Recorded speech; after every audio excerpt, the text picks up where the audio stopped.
Bom dia, meus irmãos. Que a graça e a paz de nosso Senhor Jesus Cristo esteja conosco. Vamos estar orando para iniciar esse culto. Peço que os irmãos fiquem de pé para que possamos orar, conversar com o nosso Deus.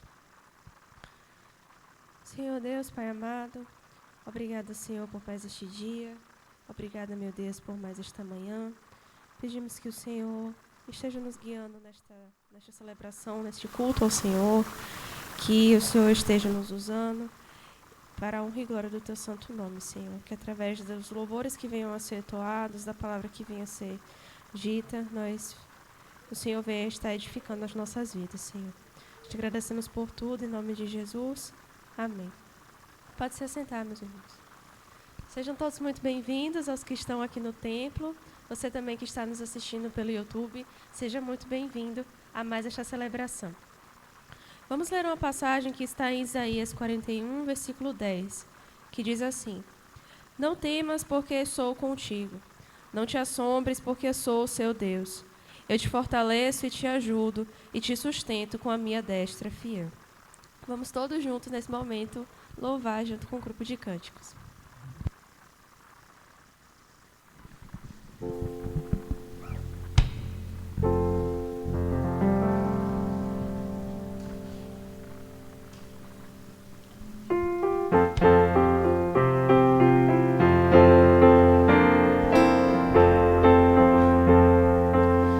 Entronizado à destra do bom Deus, como Rei eterno Cristo lá nos céus. Ele é o Rei da glória que a Satã venceu.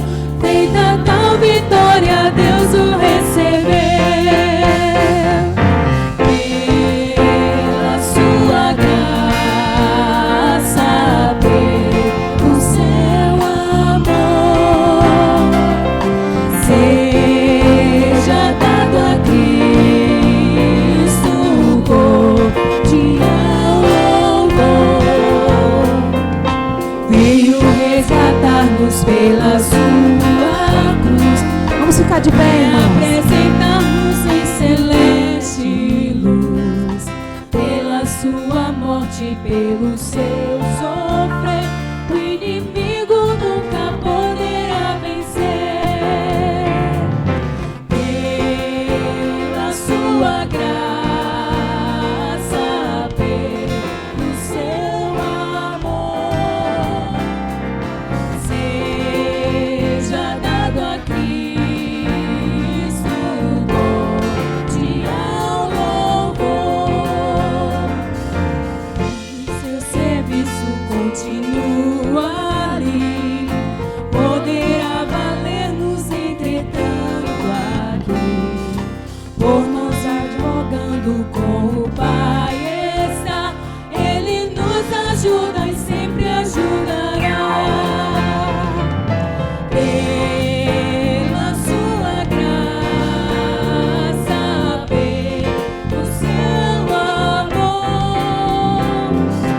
seja dado a Cristo cordial louvor. Pela sua graça, pelo seu amor, seja dado a Cristo cordial louvor.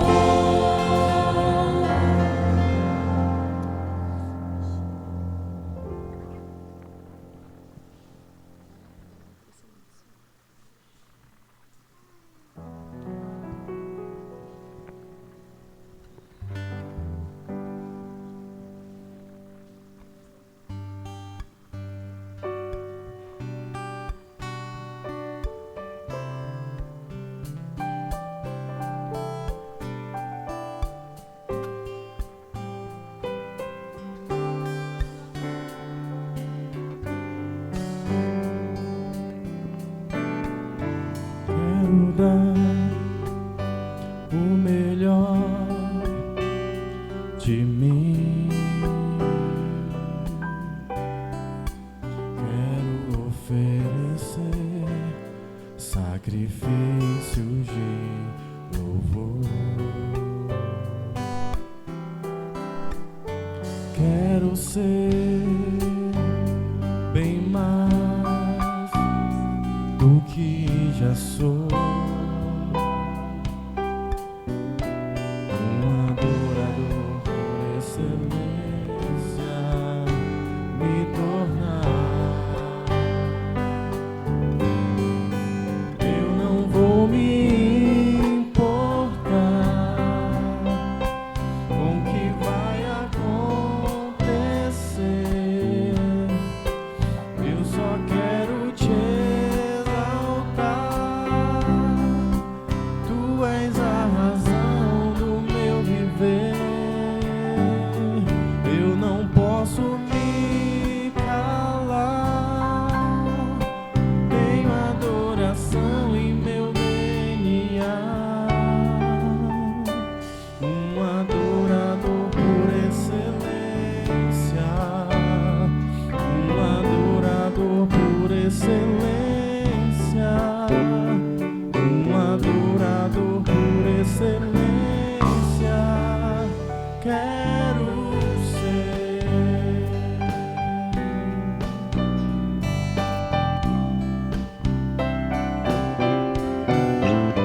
Quero dar o melhor de mim. Quero oferecer sacrifício de louvor. Quero ser bem mais do que já sou. Um adorador por excelência me tornar. Eu não vou me importar com o que vai acontecer. Eu só quero te exaltar. Tu és a razão do meu viver. Eu não posso me calar. Tenho adoração em meu DNA. Um adorador por excelência. Um adorador por excelência. Um adorador por excelência. Quero ser. Eu não vou me importar. Eu não vou me importar com o que vai acontecer. Eu só quero te exaltar. Tu és a razão do meu viver. Eu não posso me calar. Tenho adoração em meu DNA. Um adorador por excelência. Um adorador por excelência. Um adorador por excelência. Quero ser. Um adorador por excelência. Um adorador por excelência. Um adorador por excelência. Quero ser.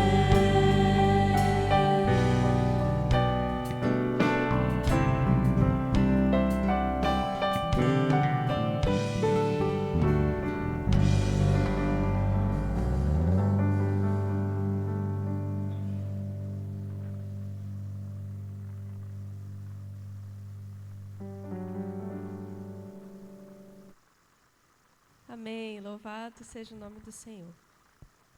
Vamos às comunicações. Comunicamos aos irmãos que hoje à noite teremos a celebração da ceia do Senhor. Venha fazer parte como corpo de Cristo. Vamos ler agora uma passagem que está em Romanos 8, versículos 26 a 28, que diz assim: Também o Espírito, semelhantemente, nos assiste em nossa fraqueza, porque não sabemos orar como convém. Mas o mesmo Espírito intercede por nós sobremaneira com gemidos inexprimíveis. E aquele que sonda os corações sabe qual é a mente do Espírito, porque segundo a vontade de Deus é que ele intercede pelos santos. Sabemos que todas as coisas cooperam para o bem daqueles que amam a Deus, daqueles que são chamados segundo o seu propósito. Até mesmo coisas que parecem serem ruins aos nossos olhos, nada foge do controle do Senhor. Tudo está nas mãos dele. Teremos agora um momento de gratidão e fidelidade. Vamos louvar todos juntos com um grupo de cânticos novamente.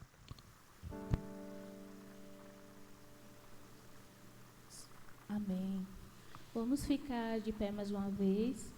Vamos agradecer a Deus por esse dia, né? Obrigado, Jesus, pelo sol da manhã, pelo dia que nasce, né? Nasceu mais um dia e vamos agradecer a Deus por isso. Amém.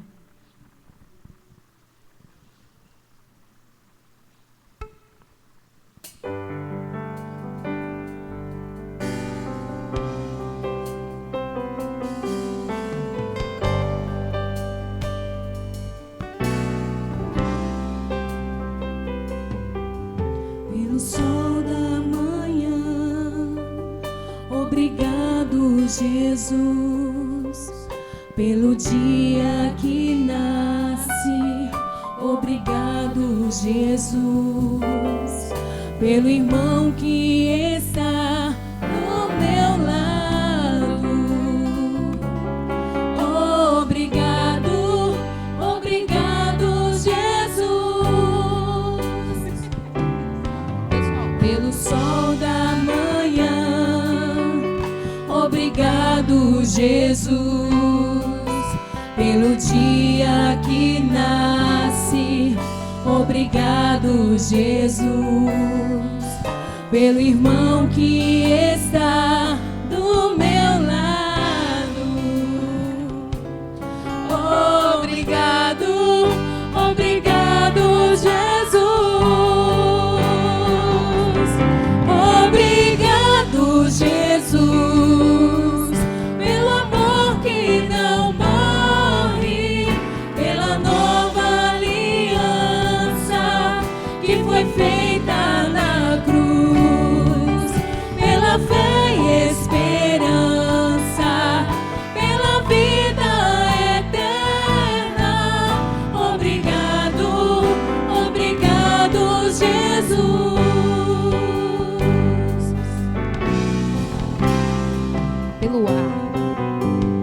Pelo ar que respiro, obrigado, Jesus.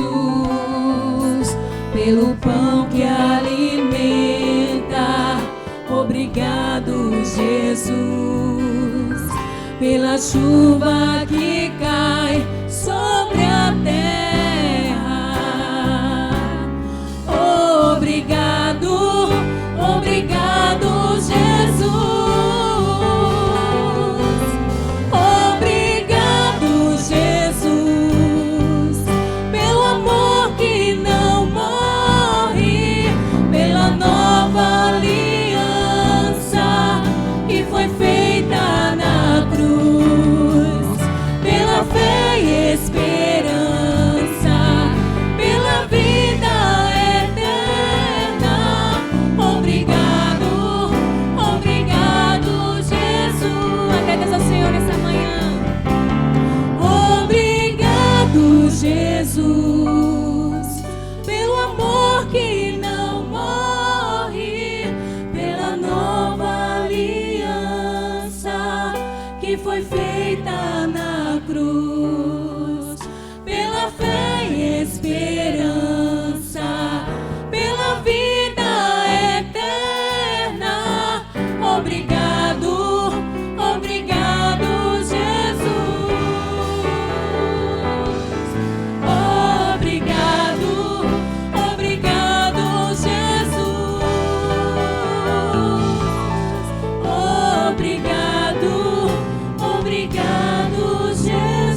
Graça e paz, irmãos. Oremos. Senhor, nosso Deus, nosso Pai, toda a honra, toda a glória pertence ao Senhor para sempre. Nós te damos graças, Senhor, por este dia que o Senhor fez, por tuas misericórdias que se renovaram sobre as nossas vidas nesta manhã. Te damos graças, Senhor, por estarmos aqui na tua casa de oração.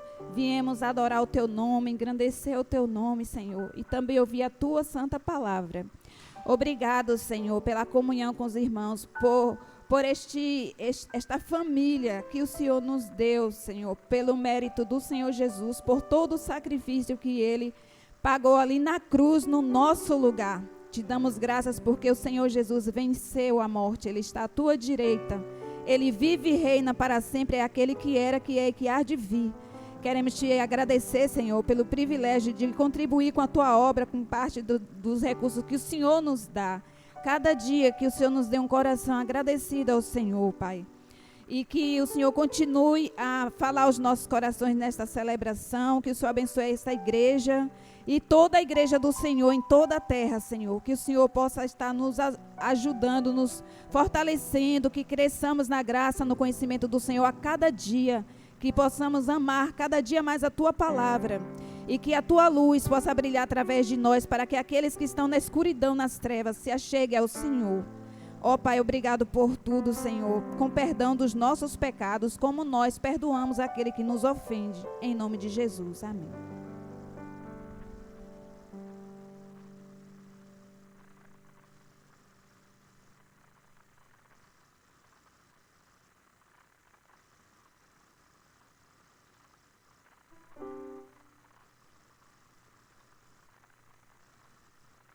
Quero convidar a irmã Cleia Trabuco para recitar uma poesia.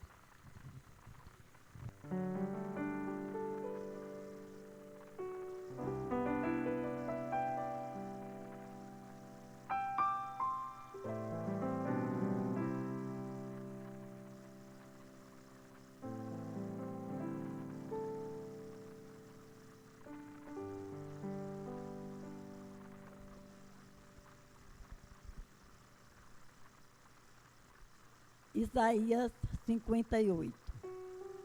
Clama bem alto e não te detenhas. Levanta a voz como a trombeta. Anuncia ao meu povo a sua transgressão e à linhagem de Jacó os seus pecados. Ainda assim, eles me procuram todo dia. Têm prazer em conhecer os meus caminhos, como se fossem um povo que pratica a justiça e que não abandonou a ordenança do seu Deus. Pedem-me juízos corretos, têm prazer em se chegar a Deus. O céu azul, avermelhado rosé, me traz um contentamento ao saber que, com meu jeito rude de ser, mergulho sim, Jesus, em teu ser. Olhos lacrimejantes, olhar distante, um vulto avistei, um carvalho que plantei, seus ramos cortei, com um cipó amarrei. Pois me foi útil, na hora da ceia, um pão eu assei.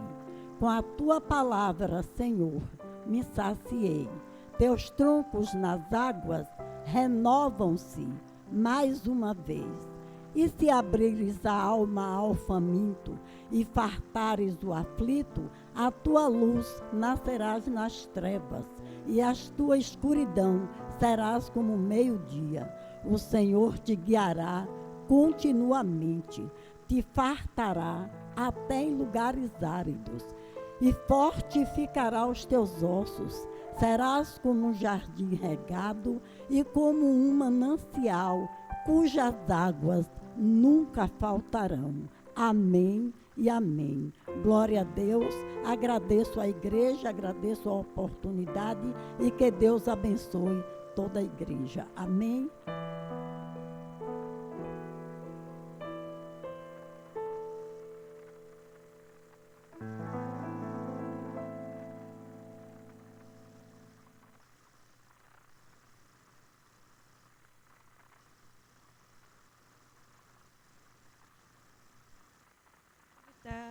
Quero convidar o irmão Edivaldo para trazer a mensagem bíblica dessa manhã.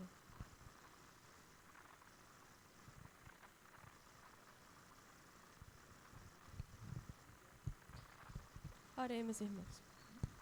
Senhor nosso Deus, Pai amado, aqui está o teu servo, Senhor, que virá trazer a tua palavra, meu Pai.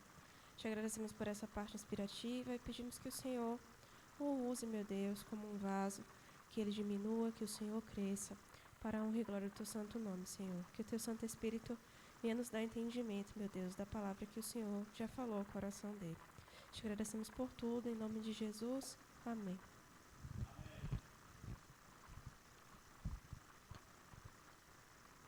Louvado seja o nosso Senhor Jesus Cristo, hoje e sempre. Amém. Meus irmãos, estamos vivendo, aos olhos do mundo, um tempo novo, mas estamos sempre no mesmo tempo que é o tempo do Senhor. Um tempo que não tem início nem fim.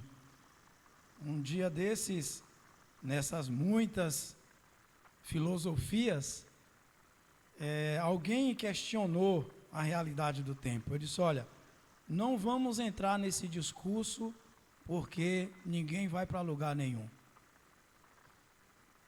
Pelo fato de que, quando discutimos algo que não está sob o nosso controle, então entendemos que não há como concluir ou definir isso como uma realidade conclusiva. Portanto, o entendimento que nós temos é que o tempo pertence a Deus e é Ele que está sob o controle de todas as coisas.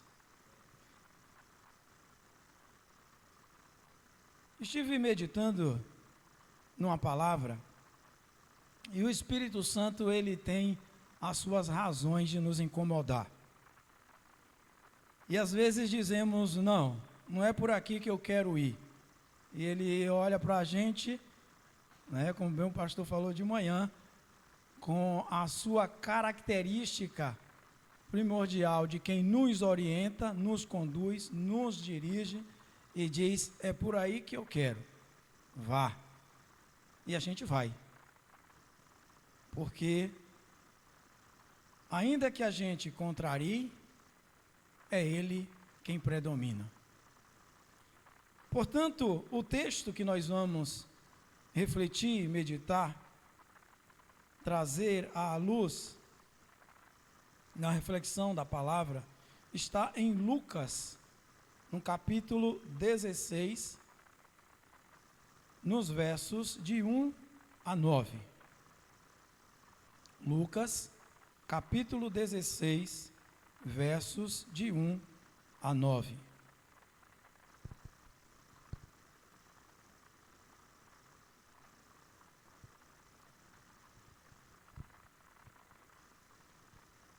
Amém? Diz assim a palavra do Senhor. E ele dizia também aos seus discípulos: havia um certo homem rico, o qual tinha um mordomo, em algumas traduções, um administrador. E este foi acusado perante ele de estar desperdiçando os seus bens.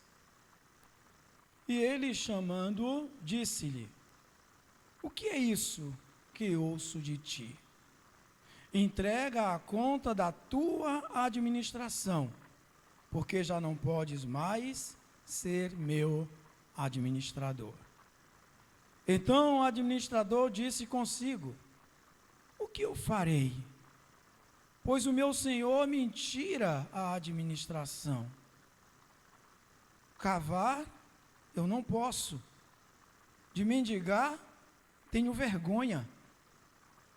Eu resolvi o que fazer quando me tirarem a administração, eles possam me receber em suas casas. Assim, ele, chamando a si cada um dos devedores do seu senhor, disse ao primeiro: quanto tu deves ao meu senhor? E ele disse: 100 medidas de azeite. E disse-lhe: toma a tua conta, assenta-te aqui rapidamente e escreve 50. Então ele disse ao outro: e tu, quanto deves? E ele disse: 100 medidas de trigo. E disse-lhe: toma a tua conta e escreve 80. E o Senhor elogiou o mordomo injusto, porque ele agiu com sabedoria.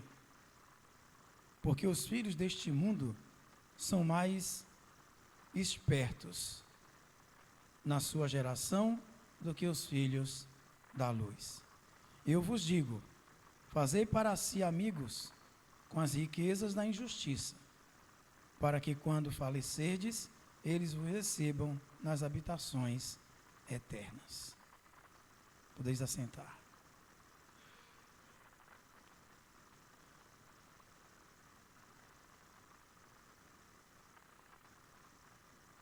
Já tivemos a oração, nossa irmã Sinara já orou, vamos meditar na palavra.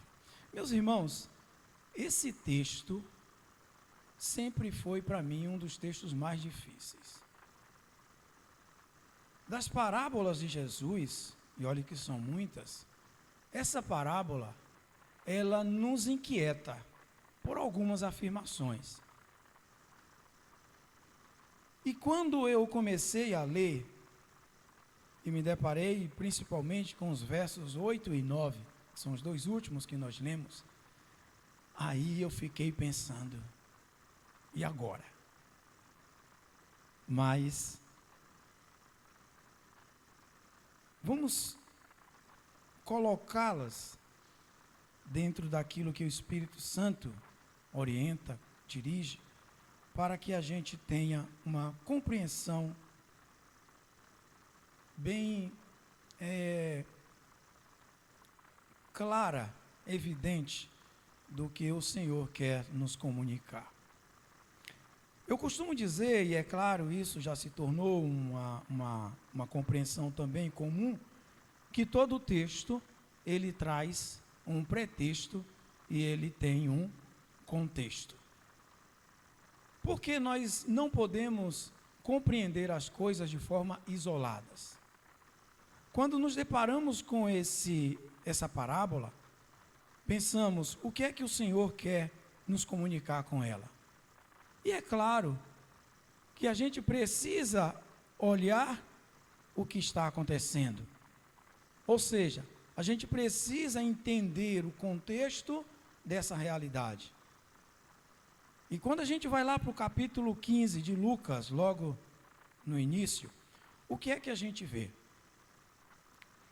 O texto diz: então aproximaram-se dele todos os publicanos e pecadores para ouvi-lo. Qual era o público de Jesus? Publicanos e pecadores.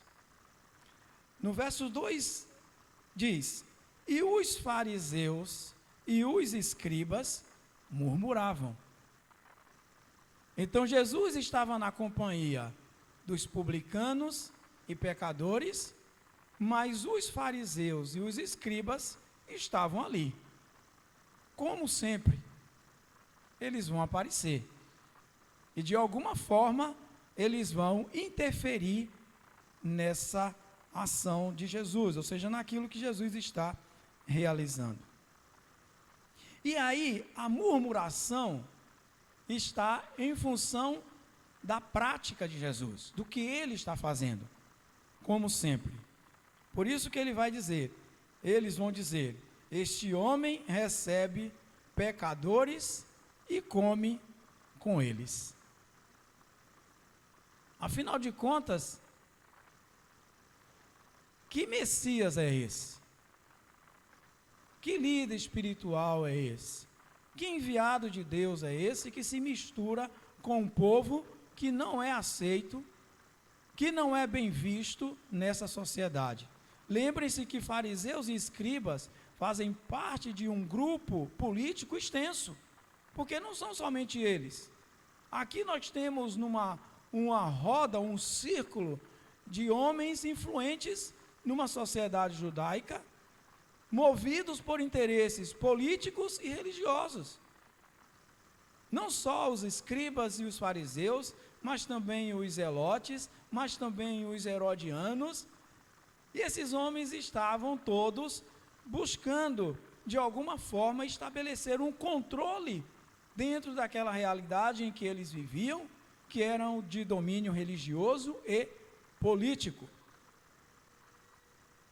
Mas Jesus está de olho aberto para eles, né? Jesus está olhando cada um, e o Senhor conhece o coração do homem. E então o contexto é esse. E Jesus já tinha citado algumas parábolas, vamos ver lá. A primeira delas, logo no capítulo 15, aqui, é o da ovelha perdida. E Jesus vai dizer: quem o homem que, tendo a sua ovelha desgarrada, perdida, não deixa as 99 e vai em busca daquela que se perdeu, correndo o risco do animal feroz vir e atacar as que estavam desprotegidas. Mas ele vai, e ele vai em busca daquela que precisa ser resgatada. E aí ele diz lá no verso 7, que quando ele encontra, coloca no ombro, traz, e há alegria. O verso 7 diz: eu vos digo que assim haverá mais alegria no céu por um pecador que se arrepende, do que por 99 pessoas justas que não necessitam de arrependimento. E os fariseus estão ouvindo tudo isso, e os escribas também. E ele conta então uma outra parábola, que é a parábola da mulher que perde a moeda. E que pega a vassoura, varre a casa e tira tudo do lugar e procura essa moeda até encontrá-la, e quando encontra, chama as vizinhas e faz uma festa. Encontrei a moeda que estava perdida. Ela foi achada. E aí o Senhor diz: haverá alegria na presença dos anjos de Deus por um só pecador que se arrepende. Veja que o Senhor está colocando sempre o propósito na salvação. Tudo o que está acontecendo, todo o contexto que envolve essa relação do Senhor com publicanos, com pobres, com aquela quantidade de pessoas naquele lugar, em torno dele, movido por uma necessidade real, estar em função da salvação. O que o Senhor está dizendo para eles é: eu estou aqui por vocês, eu vim para estar com vocês. E por isso, parece que para os fariseus e publicanos há um desprezo em relação à sua presença e à sua existência. Era como se os fariseus dissessem: esse homem não gosta da gente. Esse homem aí está contra nós, contra a lei, contra a nossa tradição.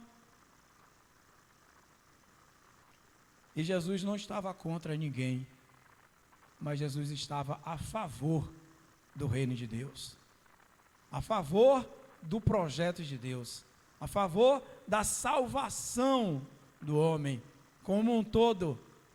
Porque quando Jesus salva, ele salva o homem todo. Quando ele diz àquele homem necessitado, aleijado, coxo, manco, qualquer que seja, a tua fé te salvou, é porque ele já está plenamente curado. Ele cura e salva imediatamente.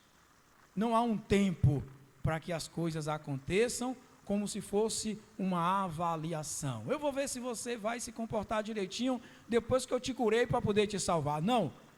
A salvação é imediata, porque a graça de Deus que cai e recai sobre o indivíduo, ela já atua plenamente para devolver a ele a condição de filho, para dar a ele a condição privilegiada de quem foi amado e de quem foi salvo na graça. E aí então, o capítulo 16 vai seguir esta sequência, depois de uma parábola que nos chama muita atenção, que é a parábola do filho pródigo. A terceira nessa sequência. E lá nós vemos uma coisa que nos desperta para aquilo que ele vai tratar no capítulo 16. É que aquele jovem que pediu ao pai, me dê a parte da herança que me cabe, e foi embora, ele desperdiçou os bens do seu pai. Quando Jesus retrata nessa parábola a atitude daquele administrador, diz lá no verso 1, havia um certo homem, o qual tinha um administrador, e este foi acusado perante ele de estar desperdiçando os seus bens. Veja a relação. Uma aguinha aqui.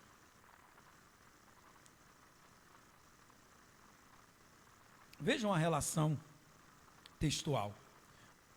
Desperdiçar os bens aqui é uma acusação que implica em uma péssima administração. Ele não está dizendo assim, olha, você me roubou, você me subtraiu do cofre, você tirou uma mercadoria que não lhe pertencia, ele não faz uma acusação de uma forma pontual. Ele diz que aquele homem tinha desperdiçado os bens do seu patrão. Como assim? Que tipo de desperdício é esse? Ele certamente, meus irmãos,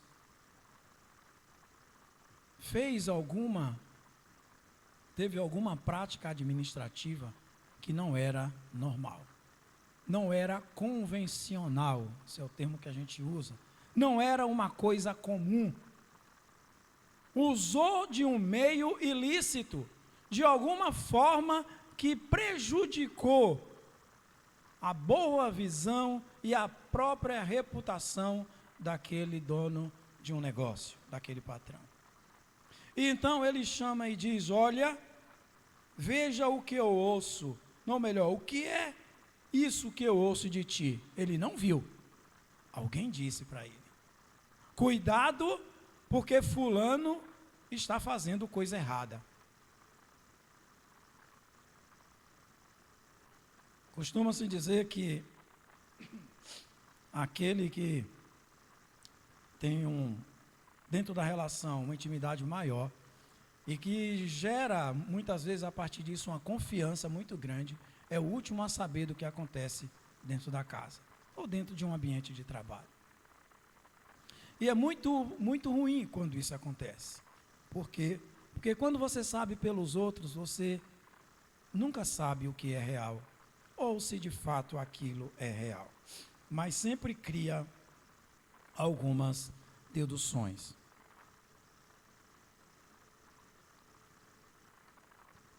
E aí então, aquele homem, aquele patrão diz, você já não pode mais ser o meu administrador.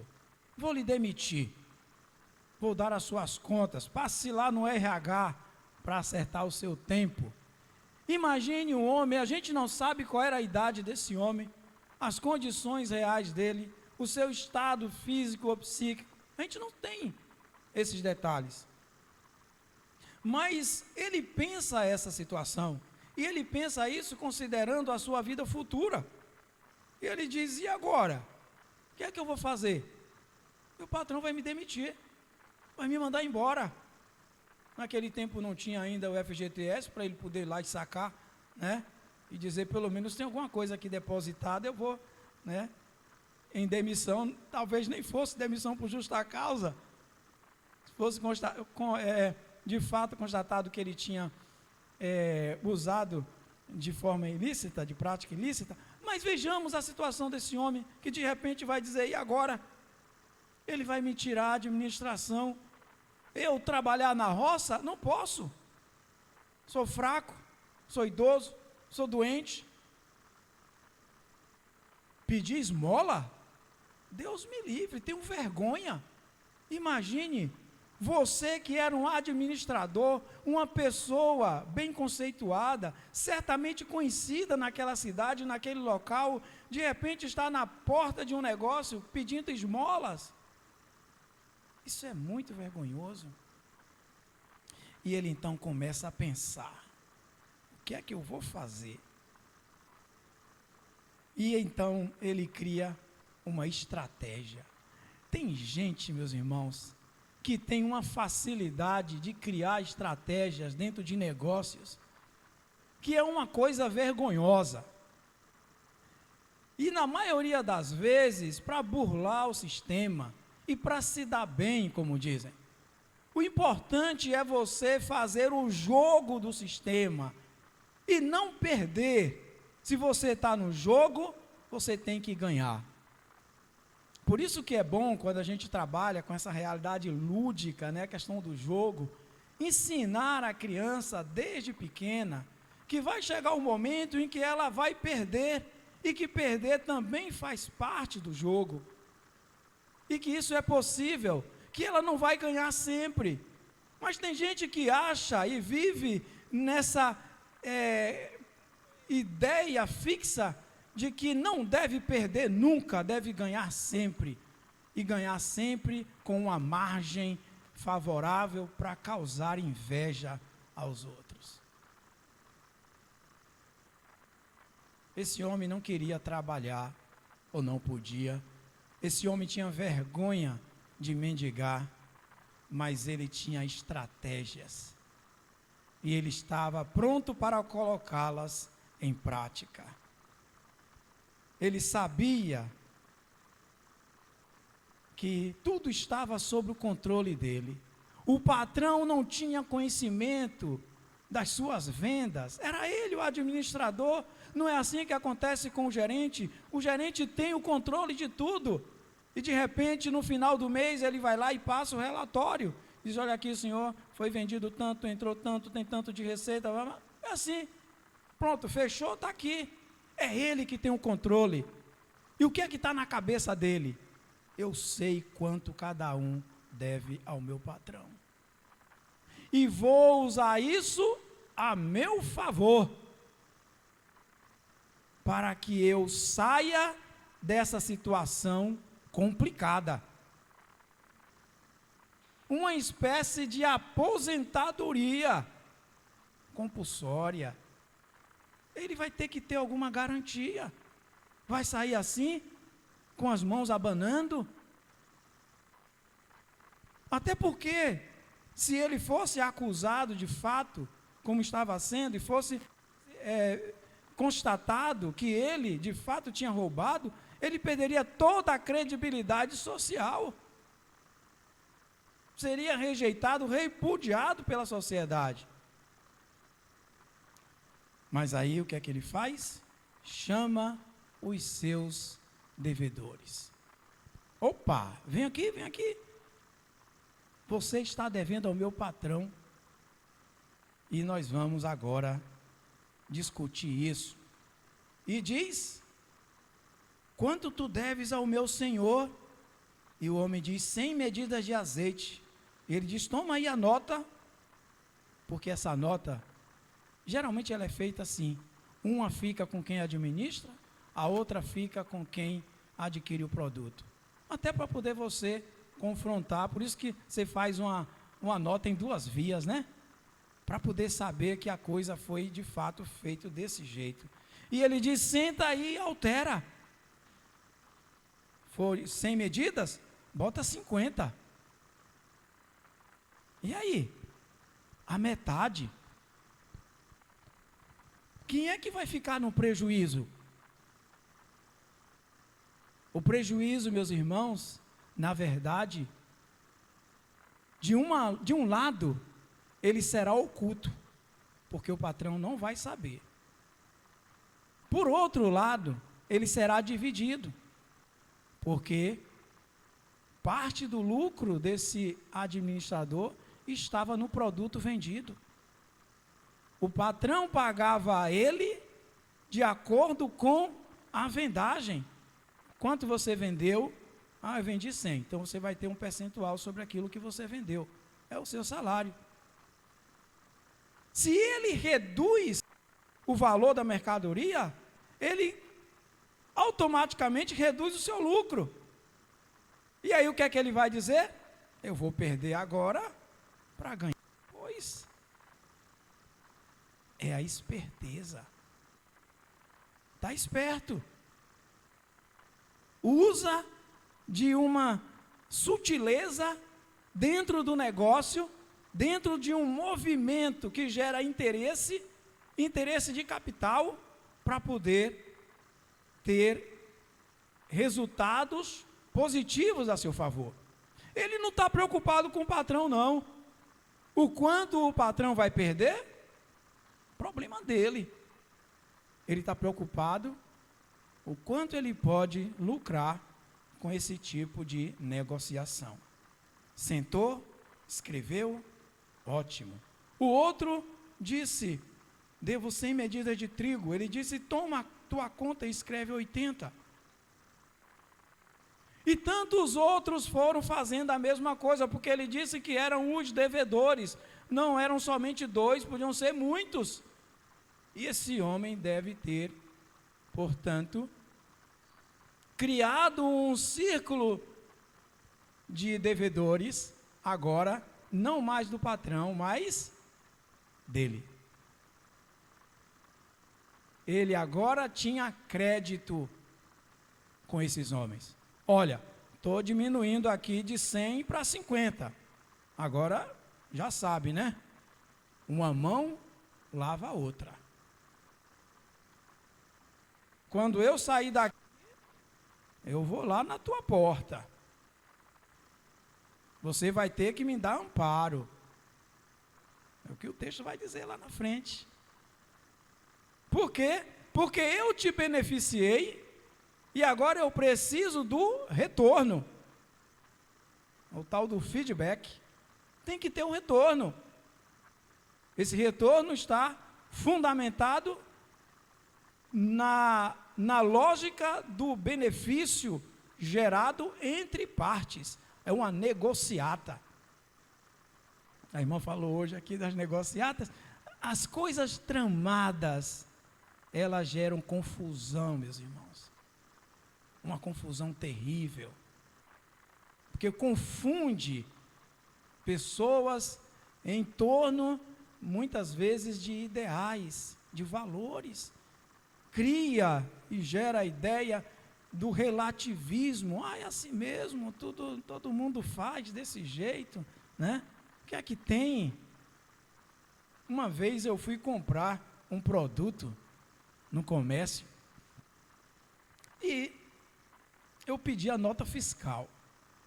Eu disse, por favor, você me dê a nota fiscal. Sabe o que foi que o dono do negócio não era nem o empregado, era o dono. Ele disse assim, você está contra mim, é? Eu falei, eu não estou entendendo. Não, você está me pedindo nota fiscal? Eu falei, vem cá, e não é uma prática comum, normal? O senhor não tem que emitir a nota fiscal do produto vendido? Não é assim não, porque o senhor ficar dando nota fiscal aí a todo mundo, no final o que eu vou pagar aí é um absurdo. Eu falei, então o senhor muda de negócio, vai fazer outra coisa, fecha isso aqui e vai trabalhar para os outros, porque aí o senhor não tem que pagar isso. Ele não gostou não.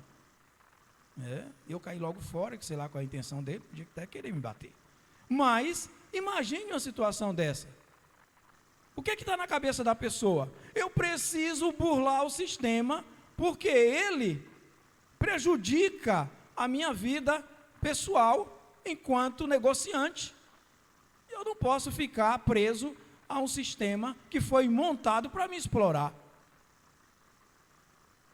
E aí você vai fazer o quê? Vai explorar alguém. É um problema sério isso. Os beneficiados agora, meus irmãos, seriam seus aliados e credores futuros. Eles estavam agora nas suas mãos. Aqui, vocês estão aqui comigo, hein? São parceiros de negócios ilícitos. Mas aí, nós temos uma expressão que vai nos chocar. Porque no verso 8, o texto diz: e o Senhor elogiou o administrador injusto, porque agiu com esperteza. Algumas traduções trazem sabedoria, mas a sabedoria que tem é a conotação daquele que se projeta, desponta, avalia, analisa e faz tudo isso racionalmente. Ele pensa. Não é uma coisa que surgiu do nada, não. Isso tudo foi pensado. O que é que eu vou fazer? A pergunta que ele fez foi essa. E agora, o que é que eu vou fazer? Vou criar uma estratégia para me dar bem nessa situação. E o patrão olha e diz assim: rapaz, que sujeito esperto, viu? Perdeu para ganhar. Claro que passou a perna no patrão também. Mas certamente o patrão deve ter pensado: ele perdeu e perdeu muito. Porque se ele estava pensando que ia levar tudo, só levou a metade. Esperto, mas que manifesta o que? A ideia das trevas e não da luz.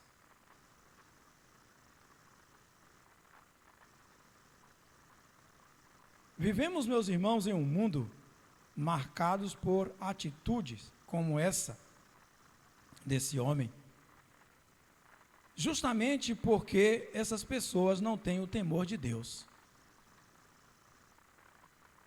Se não tem o temor de Deus, tudo que poderia ser ilícito, para mim é lícito. Eu vou fazer. O que é que me impede? Uma consciência? Que consciência? Eu tinha um professor que ele dizia que a gente, em algum momento, poderia ter uma consciência relaxada, né?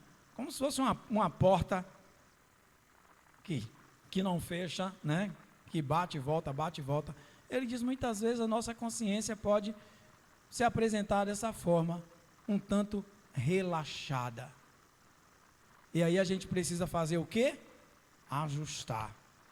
Vai lá, troca a dobradiça, muda a fechadura, testa para ver se está fechando e fecha. Porque a consciência, ela precisa ser o lugar deste encontro entre a teoria e a prática, entre o pensar e o agir, entre o querer e o fazer. Por isso que a máxima que constrói essa lógica é que nem tudo que eu posso, eu devo e faço. Por quê, meus irmãos? Porque aquilo, muitas vezes, que eu posso, pela minha condição de homem livre e racional, eu não devo fazer. Porque se eu fizer, eu vou estar prejudicando alguém. Eu vou estar construindo algum tipo de muro que dificulta o trânsito, o movimento, a dinâmica da vida de alguém. Eu vou estar gerando violência ou qualquer injustiça social. Então eu preciso pensar. E quando o ímpio, ele age, ele considera que esse pensar, ele não existe. Ele já faz considerando um ato repetitivo, mecânico. E ele faz isso o tempo todo, a vida toda, porque ele visa um resultado que beneficia a ele mesmo e a mais ninguém. Uma vez eu trabalhava, ainda era menino, uns 13 anos, numa panificadora. E fiquei nesse lugar até uns 15 anos, mais ou menos, 16, e me colocaram para tomar conta de um setor de produção de doces, olha só, que era aquela parte que se fazia lá, bolo, essas coisas todas, né? Eu adorava. Mas era eu que fazia o controle. Então eu sabia tudo o que acontecia ali naquele setor. E uma vez chegou uma fiscalização nesse local, e eles constataram uma irregularidade que não passou por mim, que eu não vi, que a gente só descobriu porque alguém foi lá e fez a parte da fiscalização. E então esse estabelecimento foi multado, recebeu uma multa, e o patrão não gostou não. E ele disse: esse dinheiro não vai sair do meu bolso. E disse para os funcionários que estavam trabalhando no setor de produção de pães, que diminuísse a quantidade da massa. Diminua a quantidade em 100 gramas. Se você considerar que nesse dia seriam produzidos de 5 a 10 sacos de farinha, né? E cada pesada, como eles chamavam, ela seria reduzida em mais ou menos 600 gramas, tá? Não 300 gramas, porque eram 3 quilos. Calcule isso em cima de 10 ou 20 sacos de farinha dia. Então, nesse dia, o pão ficou menor. Mas aí, para que isso não acontecesse de forma que você percebesse a diferença e condenasse, né, o pão hoje está pequeno, o recurso foi aumentar a quantidade de fermento. Diminui a massa, aumenta o fermento, porque você vai ter a impressão de que ele é normal, mas não está. Estratégia para burlar um sistema e para poder garantir aquele benefício que é pessoal. O profeta Amós, que é um dos profetas menores que esteve presente lá na Judeia, que profetizou na Samaria, ele criticou algumas ações dos mercadores de cereais naquele tempo. O profeta Amós, lá no capítulo 8, versos de 4 a 7, ele vai dizer que esses homens esperavam um tempo para poder alterar a balança, para poder diminuir o peso das coisas e enganar as pessoas, principalmente as mais pobres, e comprar o pobre, o necessitado, por um par de sandálias. Ou seja, de alguma forma, esses homens estariam produzindo um mal social por gerar esse tipo de atitude. E o profeta critica, e o profeta então coloca sobre eles a ira de Deus. Deus vai cobrar de vocês essa atitude para com os pobres e necessitados. Aqueles pobres que estavam lá na presença de Jesus, e publicanos, e homens que não tinham o que fazer, nem para onde ir. Amós diz: ouvi isto, vós que pensais, ou melhor, que pisais os necessitados, e fazeis com que eles fracassem. A pergunta que nós fazemos, meus irmãos, é: a quem nós estamos enganando? A quem essas pessoas pensam que estão enganando? A quem estão fraudando nas suas práticas diárias? A atitude de quem tem um comportamento contrário à vontade de Deus será sempre de destruir aquilo que de alguma forma foi construído e deve prevalecer como um valor cristão. Paulo vai dizer em 2 Coríntios, no capítulo 5, de 9 a 10, que há um desejo ardente de estar com Deus, mas nós devemos entender que um dia Ele pedirá contas da nossa administração, e nós devemos prestar contas da nossa vida de cristão. E isso nos leva a refletir que em algum momento da nossa vida é necessário pensar que as nossas atitudes, elas serão percebidas pelos homens, mas definitivamente julgadas por Deus. Quando lemos os escritos escatológicos, somente em Mateus, a partir do capítulo 25, quando Jesus vai olhar para cada um e considerar que a prática, a vivência, a maneira como se comportou e a condição real de cada um enquanto escolhido de Deus, vai definir a sua existência eterna. Ou seja, o Senhor vai dizer: você está fora. Ide, maldito. Uma expressão forte que exclui, que faz com que você não veja mais perspectiva. Uma vez excluído, definitivamente excluído. Não existe meio termo. Mas quando o Senhor chama e dá ao outro a garantia da eternidade, essa alegria perpassa a satisfação humana terrena, porque alcança os céus.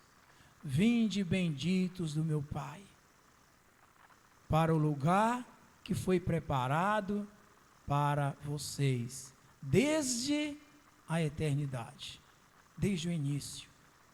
Que alegria, meus irmãos, saber que nós vamos viver essa plenitude nos céus.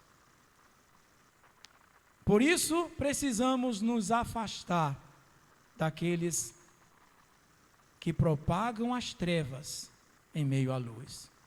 Cuidado! Ouvimos Mateus dizer, no Evangelho de Mateus, Jesus dizer: cuidado com o fermento dos fariseus. Vejam o que está acontecendo. Cuidado com esses que estão propagando mentiras, que estão enganando com falsas doutrinas, tentando fazer você acreditar que as suas práticas são práticas normais, são práticas comuns. Jesus mostra o que significa os filhos desse mundo. Esse mundo jaz no maligno, meus irmãos. É o mundo dos incrédulos, que costumam tratar os outros com astúcia, com jeitinho. O tal do jeitinho brasileiro é terrível.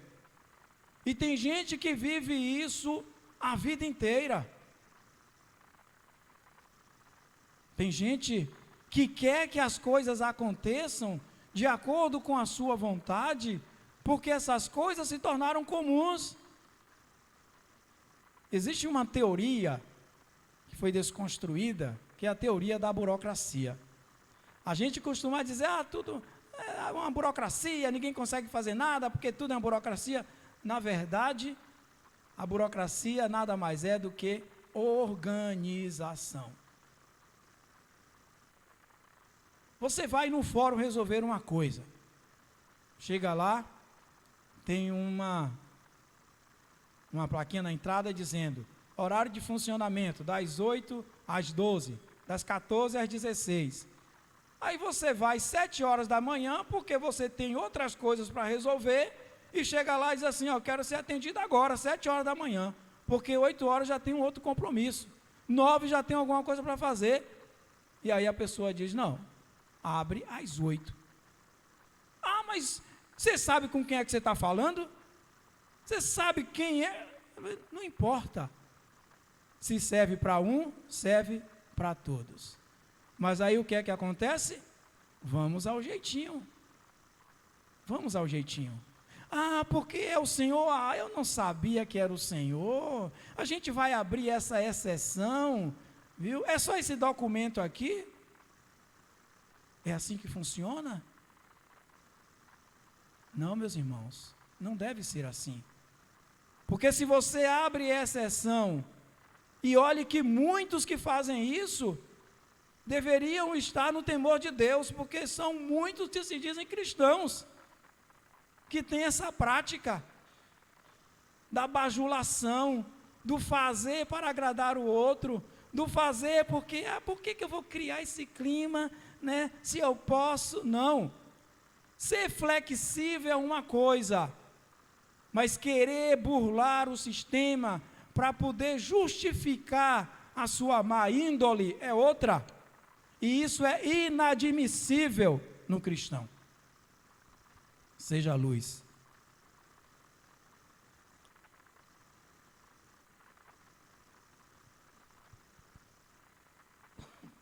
Fazer amigos com as riquezas da injustiça. Se você está gerando injustiça, você vai encontrar alguém que aceita viver na sua injustiça. Jesus está dizendo, vai se juntar com eles. Vai se juntar com eles. E um vai reconhecer o outro. Porque cada um se reconhece no seu lugar. Lembra o que acontece com o Lázaro e o rico? Estão em lugares diferentes.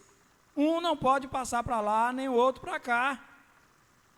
Mas aqueles que estão em injustiça vão viver em injustiças. Eles vão conjugar essa mesma realidade. Por isso que o justo, ele deve viver pela fé. Ele deve viver no temor de Deus. Porque a sua justiça é gerada por uma justiça maior. Não é a justiça humana que predomina, mas é a justiça de Deus. É a justiça divina. A injustiça é uma prática que promove ações ilícitas. Se um patrão é injusto, ele usa do dinheiro da injustiça para te pagar, você não se contamina com a injustiça dele, mas você pode manifestar a sua justiça na presença de Deus, apontando a injustiça do homem, do mundo, que gera cada vez mais divisão e ódio. Por isso, meus irmãos, que a orientação é que a prática da justiça seja geradora de uma ação de valor moral e de valor de fé. Que aquilo que a gente tem seja para construir em função ou em torno dos ideais cristãos, por isso que precisamos colocar as nossas ações, nossos dons, toda a nossa vida à disposição do serviço do reino. Todos devem trabalhar e viver respondendo à necessidade de suprir a sua própria realidade. Por isso que o trabalho é digno. Aquele homem viu no trabalho um impedimento para que ele pudesse viver a justiça, para que ele pudesse viver a consciência de fato. Ele poderia chegar e dizer para o patrão: errei, cometi um ato falho, estou arrependido, vou pagar o preço, mas vou sair considerando que eu tenho consciência daquilo que eu fiz. Ao contrário, ele alimentou ainda mais a sua prática injusta e desleal, e propagou isso como se fosse algo bom, algo lícito, normal. É preciso que haja dignidade e respeito entre as pessoas e todas possam produzir o suficiente para que não haja necessitado entre nós. A ideia de Jesus é que se todos produzem, gerando justiça, que seria a justiça comum, consequentemente, não haveria necessitados. Tem uma fala interessante de C.S. Lewis, quando ele trata da questão da moral social. Ele diz que é muito fácil eliminar os tipos particulares de corrupção, porque aquele homem foi corrupto, ele praticou a corrupção. Mas, enquanto os seres humanos forem trapaceiros e opressores, eles encontrarão alguma maneira de dar continuidade ao velho jogo debaixo do novo sistema. O sistema vai mudando, mas o jogo continua. Continua a falcatrua, continua o roubo, continua a corrupção, porque é uma sociedade marcada por uma injustiça que se propaga na sociedade como um todo. O poder, o sistema e a manutenção do poder. É assim que funciona essa realidade. Aquele homem precisava ser amparado por um poder externo, os seus devedores, que agora seriam aqueles que tinham a responsabilidade dentro dessa perspectiva em relação à sua vida futura. E o poder, meus irmãos, só podem ser garantidos por duas coisas: ou por coerção, ou por influência.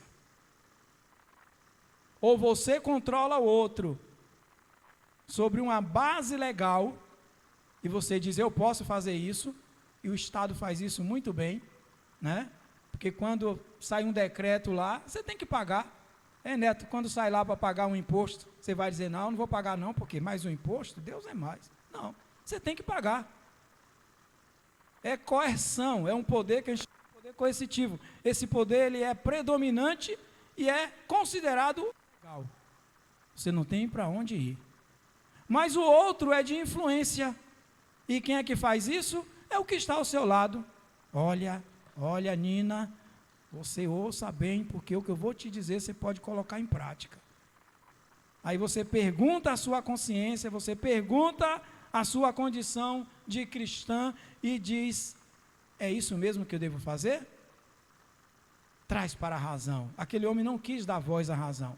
Ele disse, eu vou fazer assim porque assim eu vou me dar bem, é assim que eu quero. Tem muita gente pensando desse jeito, meus irmãos. Mas eu quero concluir dizendo que duas coisas precisamos levar em consideração ao fazer esse tipo de análise. É que a orientação, ela parte de duas vertentes. Uma, primordial, é daquele que pode te conduzir no caminho da justiça, que é Jesus. E a frase é, aprendei de mim. Se você faz como Jesus ensina, você vai fazer sempre o que é correto, o que é certo, o que é justo, o que é verdadeiro. Eu preciso fazer isso, você precisa fazer isso. A outra, que passa pela nossa condição humana, mas reflete na ação de Cristo, é aquilo que Maria disse aos discípulos de Jesus: fazei tudo o que ele disser. É a orientação de alguém que está do meu lado e diz, pode fazer porque é coisa boa. Faça isso porque é certo, é correto. Não tenha medo de fazer. Você vai fazer fundado na justiça, num valor, na moral, no bem. E Deus vai estar do teu lado. Faça tudo o que ele disser. A fonte é a mesma. é a palavra de Deus. Que Deus nos abençoe.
A igreja para ficar de pé, para a gente encerrar esse momento. Deus continue usando o irmão Edivaldo, que ele sempre obedeça e ouça a voz do Senhor para falar aos nossos corações.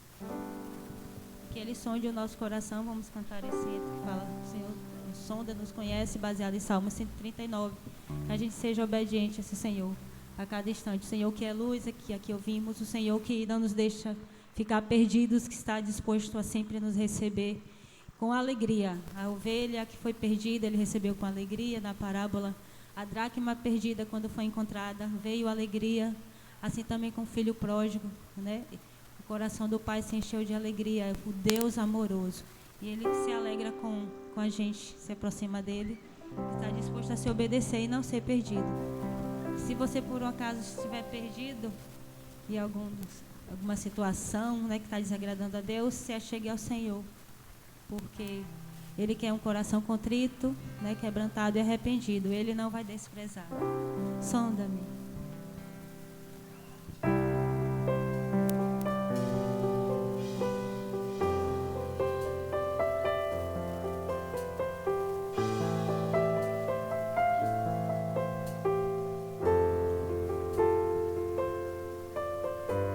Sonda-me, Senhor, e me conheces, quebranta o meu coração, transforma-me conforme a tua palavra e enche-me até que em mim se ache só ti. Então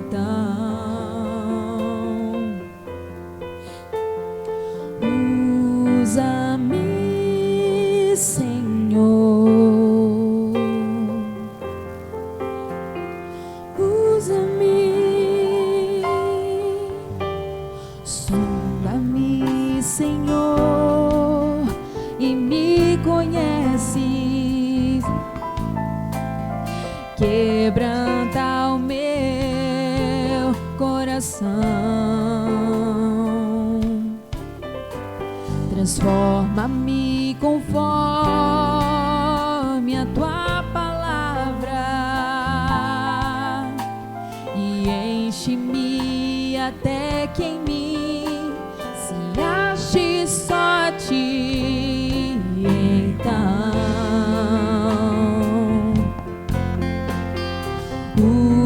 usa-me, Senhor, usa-me como um farol que brilha à noite, como ponte sobre as águas.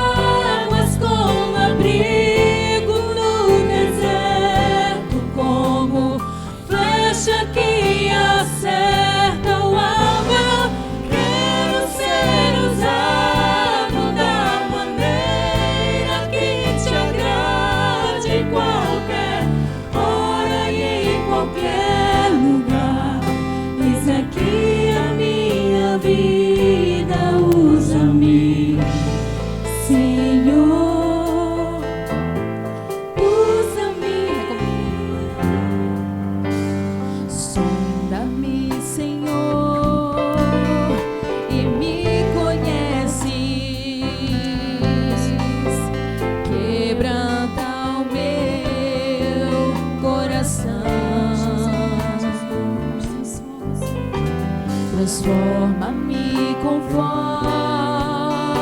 a tua palavra e enche-me até que mim se ache só ti. Então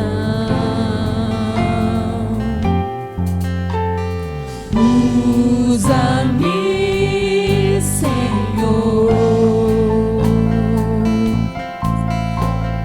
Usa-me como um farol que brilha à noite, como monte sobre as águas, como abrigo no deserto, como flecha que acerta o alvo. Quero ser usado da maneira que te agrade, em qualquer hora e em qualquer lugar. Eis aqui a minha vida, usa-me, Senhor. Usa-me, sonda-me, sonda-me, quebranta-me, transforma-me,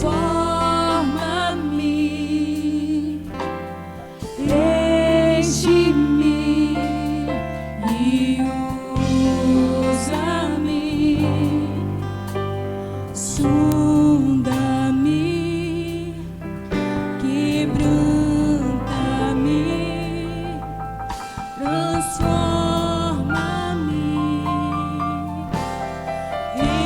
enche-me e usa-me, Senhor. Como um farol que brilha à noite, como fonte sobre as águas, como abrigo no deserto, como flecha que acerta o alvo.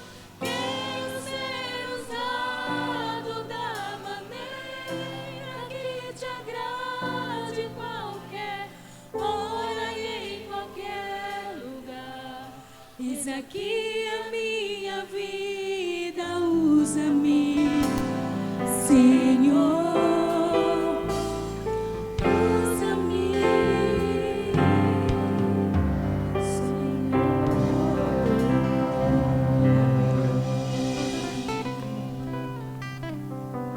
Soberano Deus Altíssimo, Senhor, rendemos graças a Ti, ó Pai.